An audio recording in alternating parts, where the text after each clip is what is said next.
So today, I just wanted to kind of interview one of basically the first guy that got me interested back into cars, because I had a traumatic experience selling my first car when I was about 17 years old, followed by a $10,000 Mustang money pit that I did, and I just left cars for many years.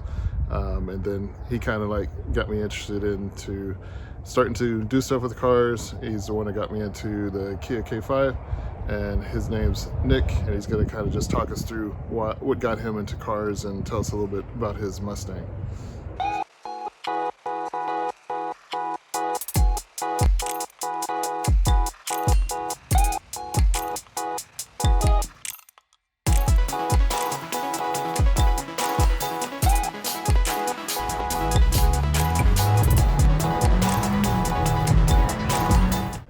How you doing? My name's Nick, and this is my 1994 Ford Mustang GT.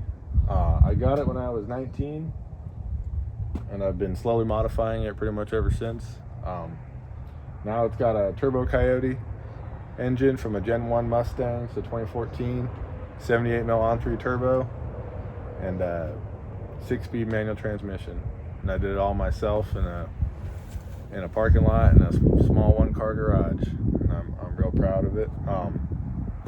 I got into cars pretty early on in life. I always liked Hot Wheels and stuff, like most kids do. And my dad was into it, my grandpa was into it, but they never really had any projects. I'll say a turning point for me is when I started watching automotive YouTube when it started getting really popular. I watched a lot of Roadkill, Cletus McFarland, a couple of other guys. I would watch the Hot Rod channel and read the magazines with my dad, and when I was finally old enough, I was able to buy pretty much this car, and it was stock, minus it had a little bit of motor work, but and this is what really started it all for me. I embarked on a couple of modifications on this car. I had a turbocharged for a while. I had another car for a while that was an 83 Fox body that I eventually went 10s in, and I did that all in a parking lot, built myself. That's cool. So that was really fun to me. And when I heard about Jason, and when I met Jason, I'll tell you this, he drove a Kia Soul. So we had to fix that. When he told me he was in the market for a new car, I said, you need to find something sporty, and I had recommended him a couple. He had found that K5, and I think it's a real good fit. Because my wife wouldn't let me do a two-door. His wife wouldn't let him do a two-door. I tried to get him in a Mustang. He didn't want to. His wife especially didn't want him to. So he's got a K5. It's a cool car. I really like the color. I really like the direction he went, and I'm glad he's back into it. We got to keep at any age, we got to keep enthusiasts going, or all these tracks are going to close, and we're going to eventually lose the whole sport, driving around Teslas and being sad. Like, what if somebody gets started and they want to buy a Mustang and they want to just get started on it? What are the top 5 things that you would recommend they do first? And is there a certain order that you do things just so you don't have to buy things twice? Like, would you start with the engine and just get the right horsepower baseline and then go on top of that? Or I guess it depends on budgets and things like that, but just kind of give us some thoughts. Like, if somebody's wants to keep their Kia, but they also want to go fast instead of just having a quick car, they want a fast car. Kind of like things to think about. Yeah, you got me thinking about that, and that is one thing that I started with. This has never been my daily driver, other than when my first car got wrecked. I never daily drove this car, because modifying to, I'll use an extreme degree, your daily driver, I'll say is not a good idea. So this has always been a fun car for me, and when I started, I worried exclusively about power, but I wouldn't necessarily say that was the right way to go.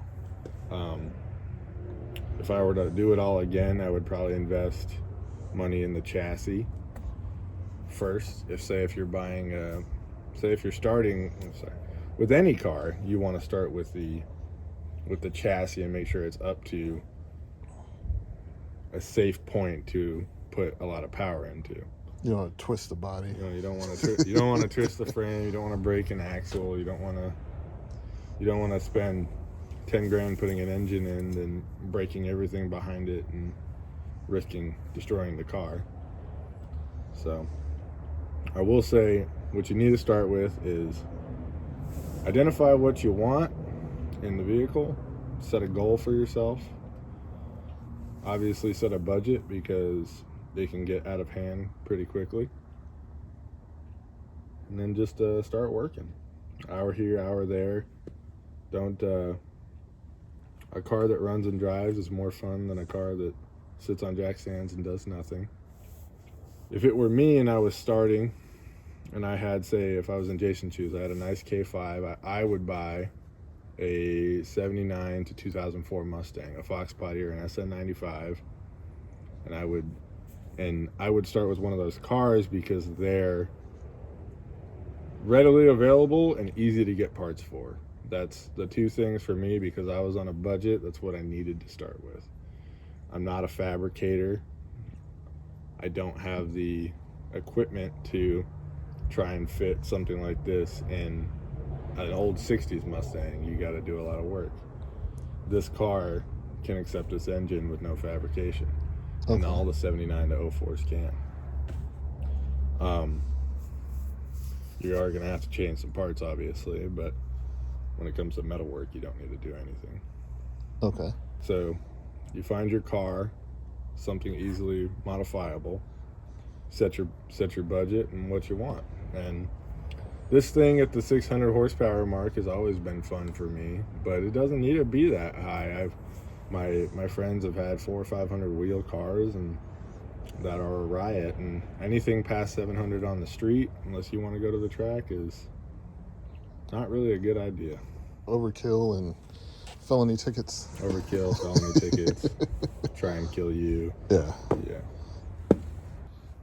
And then the Coyote by itself is not stock, or not turboed stock, is it? Or is the turbo and after? So this engine is ostensibly a stock engine. It has stock camshafts. It's got Boss tensioners, and it's got PAC valve springs. And that's all that's really done to the engine. It's got a Gen 3 intake manifold as well. Bigger fuel injectors, aftermarket fuel system due to being in this chassis. Yeah. But yeah, your first gen Coyotes, the Coyote engine came out in 2011. In 2011 to 2014 is considered Gen 1. And they're good engines. You can pick one up, do very minimal mods, and you can be at the 600 to 700 horsepower range fairly safely. Now your Gen 2 engines are 15 to 2017, and those are very strong, and your Gen 3s are also very strong. 1,000 horsepower on a stock engine is not asking a lot of a Gen 3. The only real upgrade you need to do to these things is oil pump gears if you're gonna live in the high RPMs, and it's a reason I like these engines. Is I think I like RPM. I'll spin this thing 8,000 RPM with this manifold and the turbo, and it's still making power up to about 7,800 is when it starts to flatten out. It doesn't lay over. So that's a lot of fun. It's a nice shriek. If you've never heard it, it's pretty good. Yeah, it's ostensibly a stock engine. The transmission is a stock MT82, again from a 2014 Ford Mustang.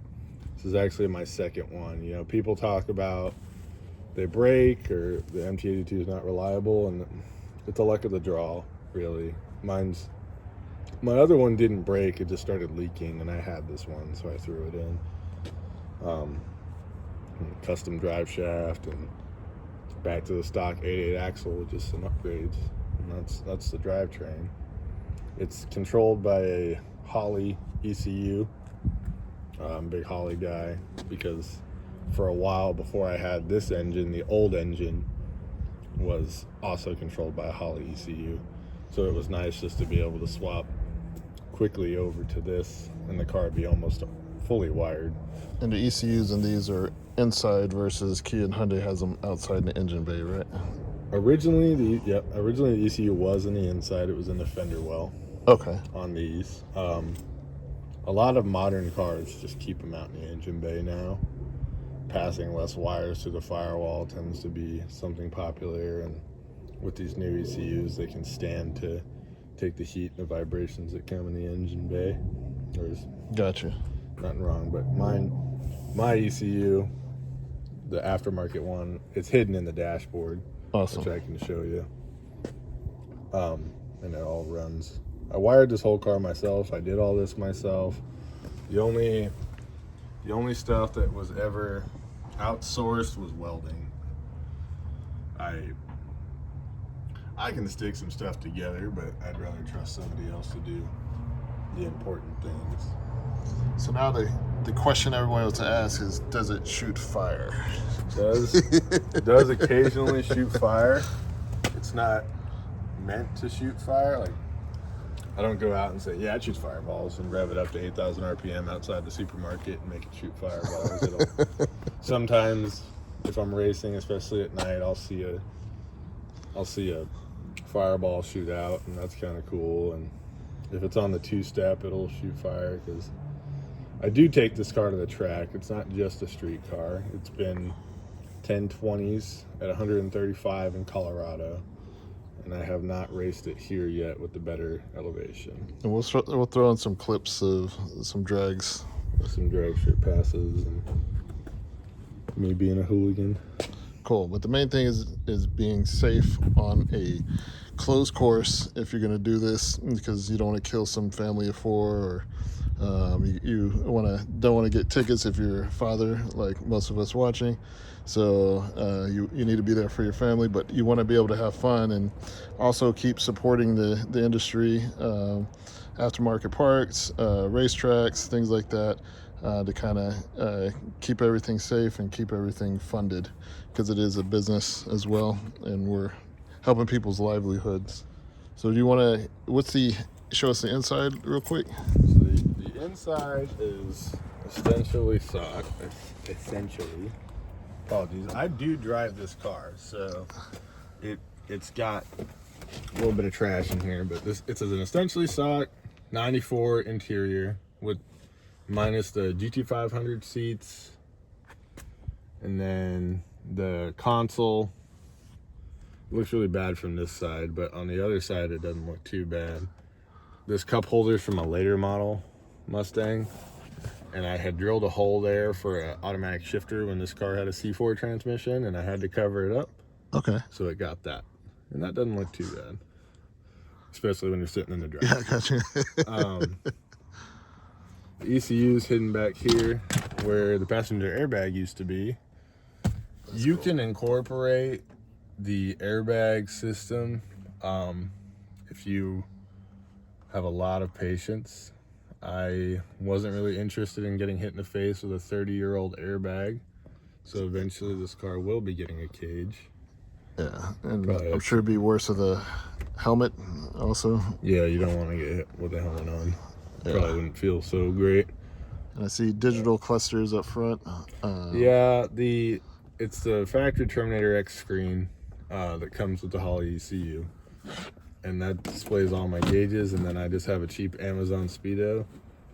I'm building this car slowly. Eventually I'd like to get the Holley 7-inch dash and take out the whole old gauge cluster and install that.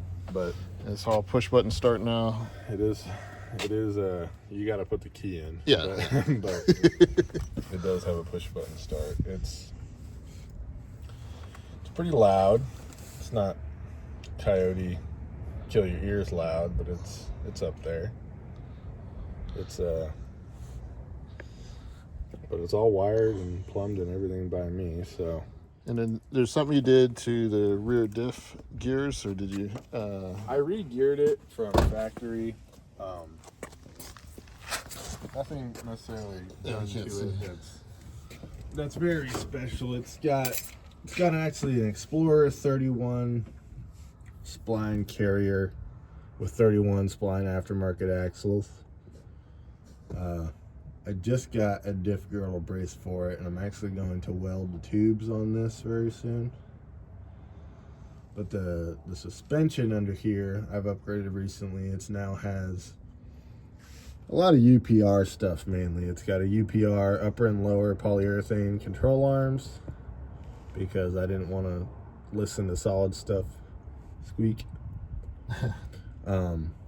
It's getting an anti-roll bar very soon because when I launch at the track, it tries to twist in half.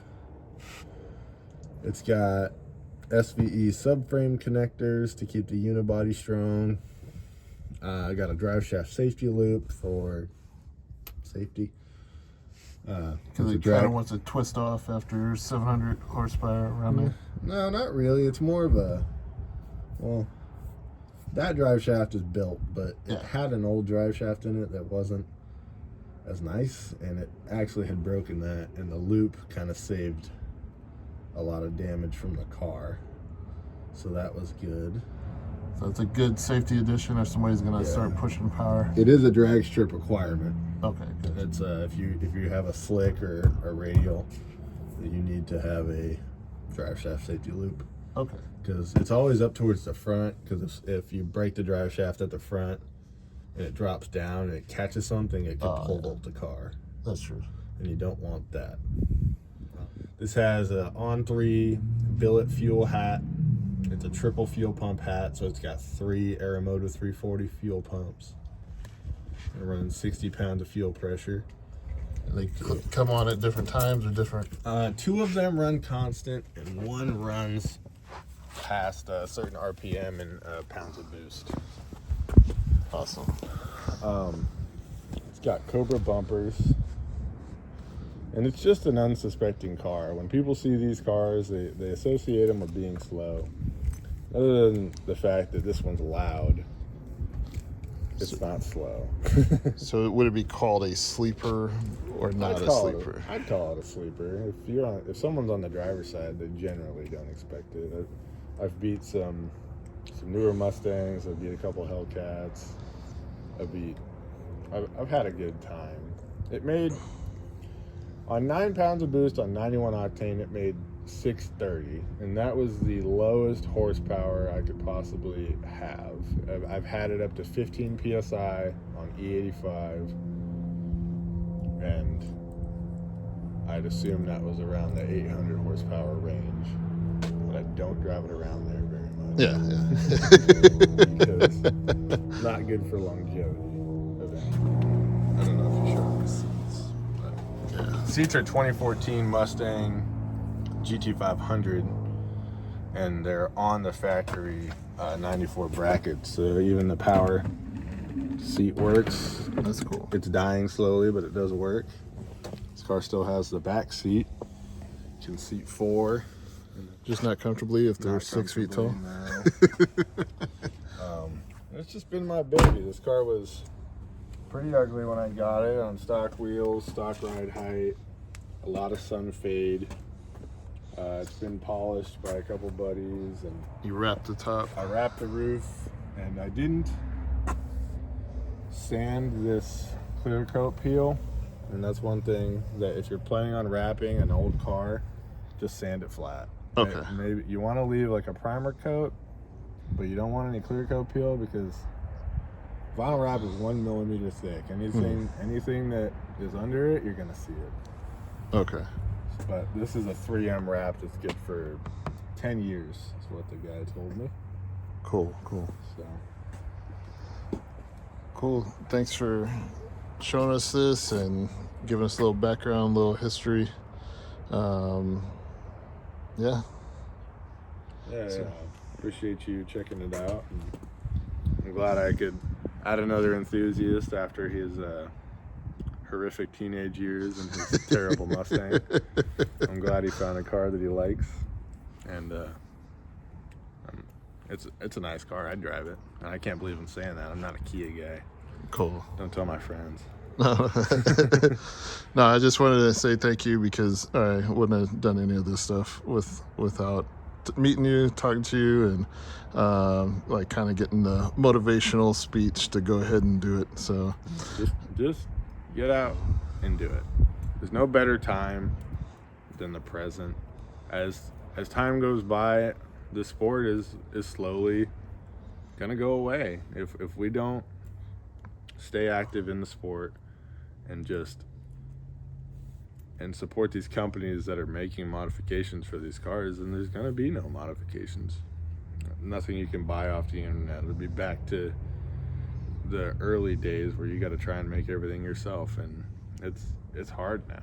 Yeah. So you got to support these companies and keep having fun. Chase your dreams while you can, because as it gets older, it doesn't get easier, I assume. Yeah. So, any thoughts on starting recording some of the stuff you're doing on vehicles and sharing what you've learned over the years with people? Yeah, I would record. I'm a pretty busy guy. I've wanted to maybe pursue that, but it's kind of hard to know where to start. Yeah.